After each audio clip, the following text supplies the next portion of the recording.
Sayyid Saiful selaku pemilik tanah yang sah berdasarkan adanya surat Grand Sultan tahun 1951 dan akte jual beli tahun 1969 serta adanya surat keterangan dari Lurah Terjun Kecamatan Medan Marelan nomor 2956 SK 12/2021 serta berdasarkan surat keterangan tanah SKT nomor 592.2 SKT 005 2019 tanggal 27 M.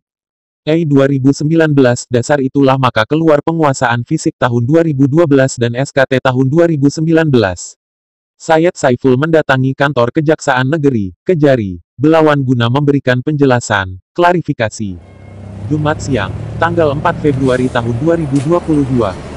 Pemilik hak atas tanah seluas 28.052.638 meter persegi terletak di lingkungan 3 Kelurahan Terjun Kecamatan Medan Marelan atas nama Sayyid Saiful tersebut juga memberikan penjelasan pada sejumlah awak media. Dalam temu persnya usai dari kantor Kejari Belawan, Sayyid Saiful didamping Rusli dan Edi mengatakan, apakah ini berdasarkan undangan dari pihak kejaksaan atau kemauan kita sendiri? Ini adalah inisiatif saya sendiri untuk mengklarifikasinya agar semua cepat selesai. Ya. Oke, makasih Pak. Tadi saya sudah ketemu dengan wakil daripada Kasih Intel, yaitu Pak Dani. Kebetulan Kasih Intelnya lagi berada di Kota Medan, tidak menghadiri, tapi tadi saya ketemu dengan Pak Dani.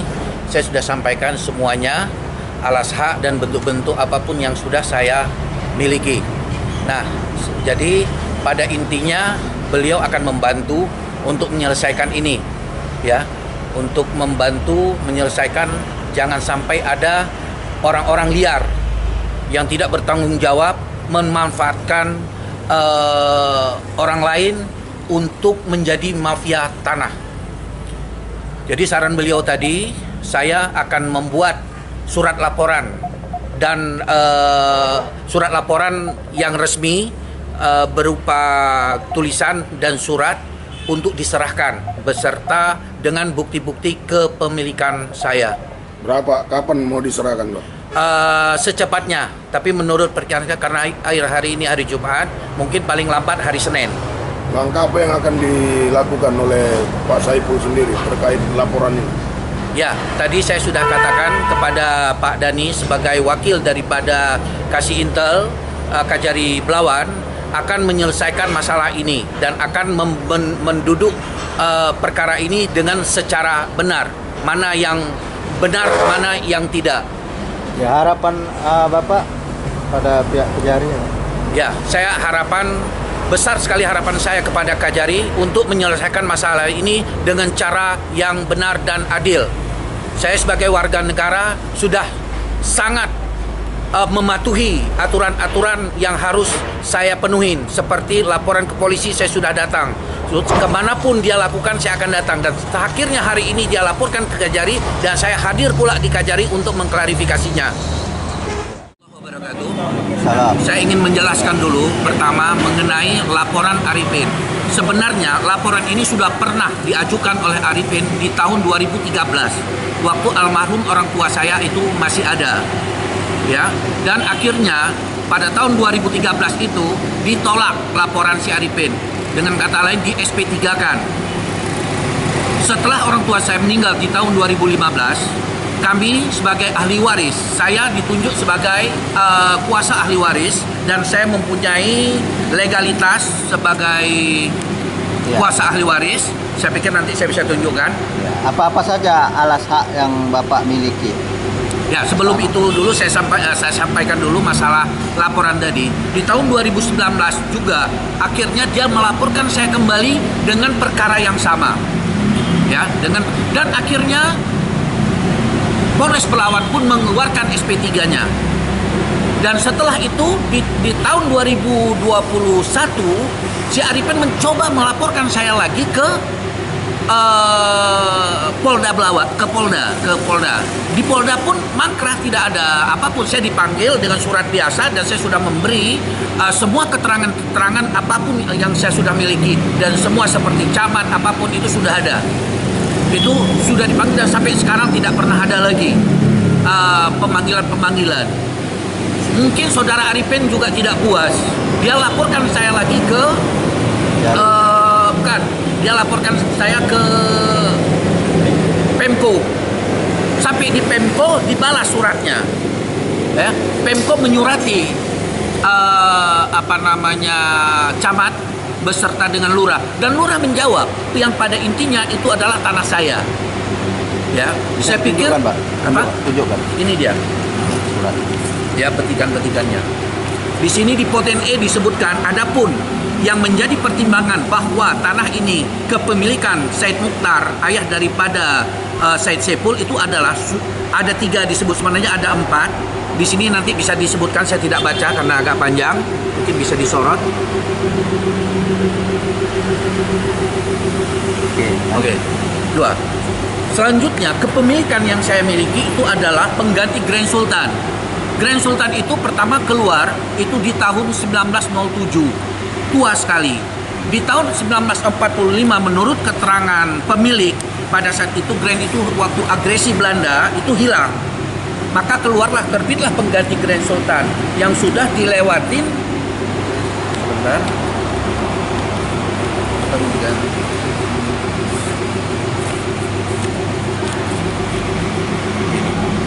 Pengganti Grand Sultan, dan semua sudah dilewatin, termasuk untuk memediakan pada saat itu, memasukkan media, ya kan? Maka keluarlah pengganti Grand Sultan ini dan ditandatangani langsung pada saat itu oleh lurah setempat pada tahun itu, namanya Abdul Sani Muthalib.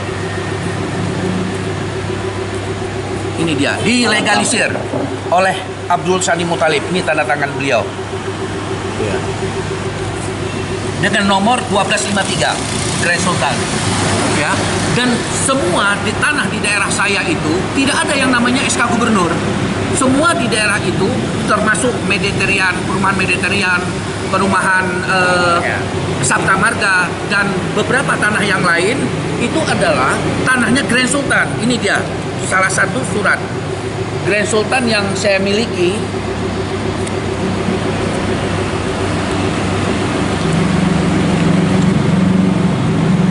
Jadi Grand Sultannya Bapak peroleh dari siapa, Pak? Dari ahli waris Aja Nambu. Jadi tidak ada hubungan dengan Hasan Lebay maupun Abdurrahman yang seperti dikatakan oleh saudara Arifin. Nah, ini adalah tetangga. Ini surat tetangga tanah di samping tanah saya ini. Ya, 1208. Ya, ini tetangga saya. Jadi menandakan bahwa memang di sekitar situ itu adalah Grand Sultan, bukan SK Gubernur. Dan masalah letaknya tadi beda. Nah, Pak? sementara saudara Arifin ya mengklaim bahwa dia sudah membayar pajak. Ini bukan membayar pajak. Ini adalah SPPT yang tidak pernah dia bayar sekalipun. Dia mencoba untuk mengurus. Itu adanya di lingkungan 2. Sementara tanah saya ada di lingkungan 3. Sesuai SK. Ya, ini dia di lingkungan 3. Sekarang dikenal dengan lingkungan 3. Berapa luas, Pak? Tanah saya itu luasnya sekitar 32.322 meter. Jadi beda dengan Beda sekali. Saya punya satu kesatuan. Ya. Tanah saya letaknya satu kesatuan, tidak seperti yang disebutkan oleh si Arifin 2 surat. Ya. Setelah itu seperti di surat kuasanya saudara Arifin juga menyebutkan bahwa sebenarnya tanah dia itu di sini cuma 14.000. Ya, dia sebutkan di tanah surat kuasa dia cuma 14.000 yang diberi kuasa. Letaknya itu di desa ataupun Kampung Bederah, di desa Kampung Bederah. Ini baru kemarin dia buat. Ini. Ya. Punya saya dari dulu udah disebutkan di sini di Kampung Terjun. Dalam surat Grand Sultan saya di tahun 1901 di 1907 itu sudah disebut bahwa ini adalah Kampung Terjun, bukan Kampung Bederah. Kampung Bederah dengan Kampung Terjun itu letaknya berbeda, ya. itu siapapun di sana. Dan saya sudah tinggal 6 bulan lebih di daerah lokasi, saya tidak pernah ketemu dengan orang yang ngaku-ngaku itu. Bahkan baru-baru ini saya melakukan keselamatan di situ, ya, untuk membuka kaplingan saya. Saya tidak pernah melihat ada orang lain yang datang ke situ yang mengaku-ngaku bahwa ini adalah tanah dia. Jadi sampai sekarang lokasi lahan masih kuasa fisik, masih kuasai? Saya kuasai penuh. Sejak tahun berapa? Saya kuasai penuh dari tahun 1969. Di apa Pak? Areal itu ditanami apa? Ini, tanah itu saya kuasai. Ini bukti penanamannya. Ini saya tanamin, saya sewakan kepada orang di situ, ya. Ini ditanamin palawija, ada yang ditanami bawang, ya. Jadi terakhir Pak, alas hak apa yang Bapak miliki yang tertinggi? Yang keluar adalah surat SKT dari lurah dan camat. SKT lurah dilegalisir di camat. Berdasarkan surat-surat kepemilikan saya yang ada. Ada satu lagi, ada surat pengakuan dari masyarakat setempat yang menyewa bahwa betul mereka itu menyewa dari saya, tidak menyewa dengan siapapun. Ini dia. Di sini ada berapa orang? Ada 7 orang yang membuat surat pernyataan bahwa mereka menyewa tanah ini kepada saya. Karena kebetulan tanah itu dia sewa kepada saya. Pada saat masih ada tanaman di situ, saya mau ngambil tanah itu, saya mau menjualnya, dan saya mengganti rugi kepada mereka tanaman yang ada di atasnya. Dan ini mereka buatkan surat pernyataannya, ditandatangani semuanya. Jadi ada rencana untuk peningkatan hak kepemilikan surat SKT Bapak ke BPN? Iya, rencana saya juga mau mensertifikatkan tanah ini ke BPN. Karena menurut saya sudah lengkap apapun yang saya miliki sebagai alas hak. Dan yang paling realistis adalah diakui oleh pemerintah setempat. Dan saya sudah mendapatkan penguasaan fisik dari lurah, dan lurah mengeluarkan penguasaan fisik pun berdasarkan surat-surat yang legal yang saya miliki. Ini dia. Untuk menindaklanjuti permasalahan tanah ini ke pihak pengadilan, Pak? Ada kemungkinan untuk itu. Istilahnya gugatan secara perdata atau pidana? Mungkin pidana, karena yang dia lakukan adalah pidana, mencemarkan nama baik. Dia bilang saya memalsukan surat. Pada saat dia melaporkan saya ke Polres Belawan, dulu dia bilang saya memalsukan surat. Setelah diperiksa oleh Polres Belawan, ternyata saya tidak pernah memalsukan surat, dan keluar suratnya menyatakan demi hukum itu bukan tindak pidana. Berarti dengan kepastian hukum itu adalah berarti punya saya. Begitu bahasanya. Terpisah, Ketua DPD Lembaga Pemberdayaan Masyarakatan LPM Kota Medan Heri Bolon menegaskan. Kita lihat lagi di media online, itu salah satu seorang yang mengaku atau yang menyatakan dirinya sebagai ketua LPM di Kelurahan Terjun. Saya belum pernah ketemu orangnya, dan nggak tahu apakah dia masih menjabat, apakah SK dia masih berlaku, kita nggak tahu.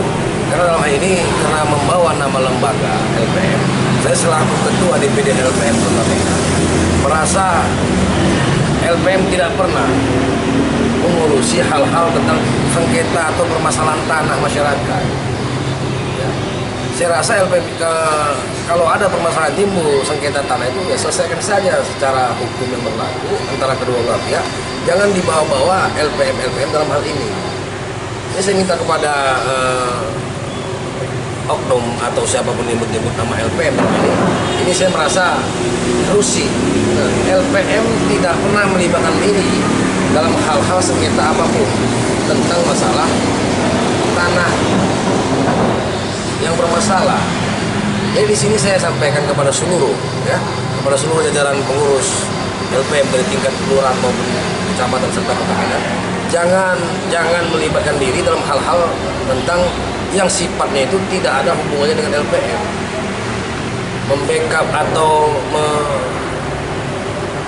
mensponsori, dalam hal ini LPM tidak pernah memerintahkan kepada seluruh jajaran yang ada, jangan campuri masalah urusan yang tidak ada hubungan dengan LPM. Karena saya melihat di media itu terbawa-bawa nama LPM, maka saya mau klarifikasi pada hari ini, LPM tidak pernah melibatkan diri dalam hal sengketa tanah dimanapun. Jadi saya minta kepada seluruh pengurus, jangan ya, membawa melibatkan diri lembaga. Kalau memang ada pengurus LPM tentang masalah ini, ya bawa nama pribadi dia. Apakah dia ketua atau anggota, dia bawalah nama pribadi dia untuk itu. Jangan masukkan nama lembaga ini ke dalam hal-hal ini. Di situ.